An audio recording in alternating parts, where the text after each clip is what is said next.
വിമാനങ്ങൾ ദിശ മനസ്സിലാക്കി ശരിയായ പാതയിൽ യാത്ര ചെയ്യാൻ ഉപയോഗിക്കുന്ന നാവിഗേഷൻ സംവിധാനങ്ങളെ കബളിപ്പിക്കാൻ വ്യാജ ഉപഗ്രഹ സിഗ്നലുകൾ ഉപയോഗിക്കുന്ന രീതിയാണ് സ്പൂഫിംഗ്. വ്യോമഗതാഗതത്തിന് ഭീഷണി സൃഷ്ടിക്കുന്ന ഈ GPS സ്പൂഫിംഗ് ഇന്ത്യൻ വ്യോമപാതയിലും അനുഭവപ്പെടുന്നു. പാകിസ്ഥാനോട് ചേർന്ന പ്രദേശങ്ങളിൽ ഇത് റിപ്പോർട്ട് ചെയ്യപ്പെട്ടതായി കേന്ദ്ര സർക്കാർ അറിയിച്ചു. 1.5 വർഷത്തിനിടെ 465 തവണ GPS സിഗ്നലുകളെ കബളിപ്പിക്കാനുള്ള സ്പൂഫിംഗ് നടന്നതായാണ് കേന്ദ്ര വ്യോമയാന സഹമന്ത്രി മുരളീധർ മോഹുൽ ലോക്സഭയെ അറിയിച്ചത്. 2023 നവംബർ മുതൽ 2025 ഫെബ്രുവരി വരെയുള്ള വിവരങ്ങൾ പ്രകാരം ഇന്ത്യയിൽ ജമ്മു, അമൃത്സർ മേഖലകളിലും പരിസര പ്രദേശങ്ങളിലുമാണ് ഇത്തരം GPS സ്പൂഫിംഗ് ശ്രമങ്ങൾ നടന്നിട്ടുള്ളത്. വ്യാജ സിഗ്നലുകൾ, ഗ്ലോബൽ നാവിഗേഷൻ സാറ്റലൈറ്റ് സിസ്റ്റം റിസീവറുകളെ കബളിപ്പിച്ച് വിമാനങ്ങളുടെ ലൊക്കേഷൻ തെറ്റായി മനസ്സിലാക്കുകയും വ്യോമപാത, സമയം എന്നിവ സംബന്ധിച്ച കൃത്യമല്ലാത്ത വിവരങ്ങൾ നൽകി വഴിതെറ്റിക്കുകയും ചെയ്യും. സാധാരണയായി സംഘർഷ മേഖലകളിൽ ഇത്തരം സംഭവങ്ങൾ റിപ്പോർട്ട് ചെയ്യപ്പെടാറുണ്ട്.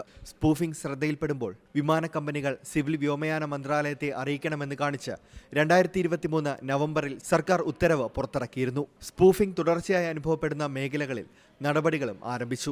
ഇത്തരം പ്രതിസന്ധിയെ അതിജീവിക്കുന്നതിന് വിമാന കമ്പനികൾ കൃത്യമായ പ്രവർത്തന രീതിയിലൂടെ നടപടി സ്വീകരിക്കുന്നുണ്ട്. സാധാരണയായി GPS പ്രശ്നങ്ങൾ അനുഭവപ്പെടുമ്പോൾ എയർ ട്രാഫിക് കൺട്രോളുമായി ബന്ധപ്പെട്ട് വിമാനത്തെ കൺട്രോൾ ടവറിൽ നിന്ന് റഡാറിലൂടെ നിരീക്ഷിക്കാൻ ATCയോട് അഭ്യർത്ഥിക്കുകയാണ് പൈലറ്റുമാർ ചെയ്യുന്നത്. National desk, C Malayalam news. ഏറ്റവും പുതിയ വാർത്തകളും വിശേഷങ്ങളും വിരൽ തുമ്പിലറിയാൻ സി മലയാളം ന്യൂസ് എല്ലാ ഡിജിറ്റൽ പ്ലാറ്റ്ഫോമുകളിലും ലഭ്യം.